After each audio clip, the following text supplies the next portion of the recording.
കുഞ്ഞുങ്ങൾക്കിപ്പോൾ വളരെ നേരത്തെ ആർത്തവം തുടങ്ങുന്നുണ്ട്. അത് പലപ്പോഴും അമ്മമാർക്കൊരു പേടിയുമുണ്ട്. കാരണം സ്കൂളിൽ ബാക്കിയുള്ള കുട്ടികൾക്കൊക്കെ പീരീഡ്സ് ആകുമ്പോഴേക്കും അമ്മമാർ ഭയചകിതരാകുന്നുണ്ട്. ശരിക്കും പലപ്പോഴും മുൻകാലങ്ങളിൽ 12നും 15നും ഇടയ്ക്കായിരുന്നു ആർത്തവം തുടങ്ങിയിരുന്ന കുട്ടികൾക്ക്. ഇപ്പോൾ അത് മാറിയിട്ട് ഏകദേശം ഒരു 10 വയസ്സ് തൊട്ടങ്ങോട്ട് ആർത്തവം തുടങ്ങുന്നതായിട്ട് കാണുന്നുണ്ട്. ഇതിൽ 8 വയസ്സിന് മുമ്പാണ് ആർത്തവം വരുന്നതെങ്കിൽ അത് തീർച്ചയായിട്ടും ഒരു പരിശോധന ആവശ്യമാണ്. അതിനാണ് പ്രിക്കോഷ്യസ് പ്യൂബർട്ടി എന്ന് പറയുന്നത്. അല്ലാതെ 10 തൊട്ട് അങ്ങോട്ട് പീരീഡ്സ് ആകുന്നത് ഇപ്പോഴും വളരെ സാധാരണമായതുകൊണ്ട് അതിന് പ്രത്യേകിച്ച് ഒരു പരിശോധനയുടെ ഒന്നും ആവശ്യമില്ല, ഭയപ്പെടേണ്ട കാര്യവുമില്ല.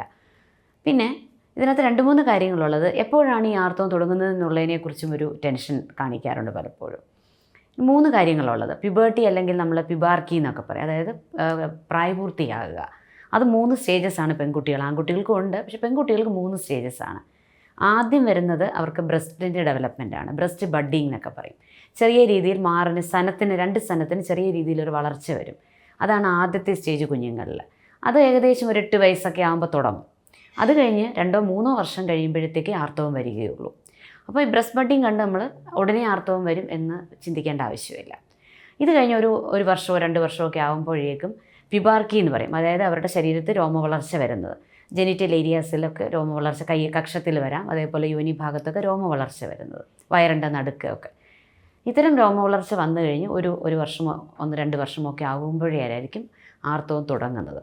ആർത്തവം തുടങ്ങുമ്പോൾ പലപ്പോഴും ആദ്യമേ തന്നെ ചിലപ്പോൾ ഭയങ്കര ബ്ലീഡിങ് വരണം നിർബന്ധമില്ല.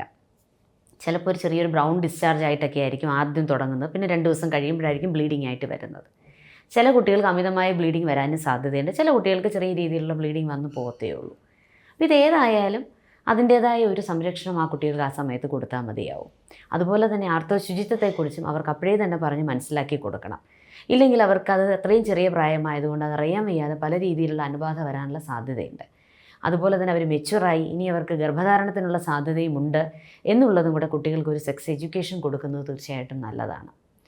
ഇതോടൊപ്പം തന്നെ ഒരു വിഭാഗക്കാരിൽ ചിലപ്പോൾ ഈ ആർത്തവം ഒരുപാട് താമസിക്കുന്നവരാണെങ്കിൽ ഒരു 16 വയസ്സ് വരെ വെയിറ്റ് ചെയ്യാം. 16 വയസ്സ് വരെ പീരീഡ് വന്നില്ലെങ്കിൽ തീർച്ചയായിട്ടും അതിനൊരു പരിശോധന ആവശ്യമാണ്. അതുപോലെ തന്നെ എല്ലാ ശാരീരിക വളർച്ചകളൊന്നുമില്ല, ബ്രസ്റ്റിൻ്റെ ഡെവലപ്മെൻറ്റ് അങ്ങനത്തെ ഒന്നും വന്നിട്ടില്ല, 14 വയസ്സായിട്ടും പീരീഡ് വന്നില്ലെങ്കിലും അവർക്കും ഒരു പരിശോധന ആവശ്യമാണ്. എന്തുകൊണ്ടാണ് പീരീഡ് വരാത്തത്?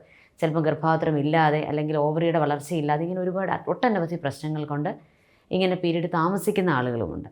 അപ്പോൾ 2 വിഭാഗമുണ്ട്. ഇതിൽ 8 വയസ്സിന് മുമ്പ് പീരീഡ് വരികയാണെങ്കിലും 16 വയസ്സിന് ശേഷമായിട്ടും പീരീഡ് വന്നില്ലെങ്കിലുമാണ് ശരിക്കും പറഞ്ഞാൽ ഒരു പരിശോധനയും എല്ലാം ആവശ്യം. ഇല്ലെങ്കിൽ തീർച്ചയായിട്ടും ആർത്തവത്തെക്കുറിച്ചും സെക്സ് എഡ്യൂക്കേഷനും അതുപോലെ ആർത്തവ ശുചിത്വത്തെക്കുറിച്ചും കുട്ടികൾക്ക് പറഞ്ഞ് മനസ്സിലാക്കി കൊടുക്കുക.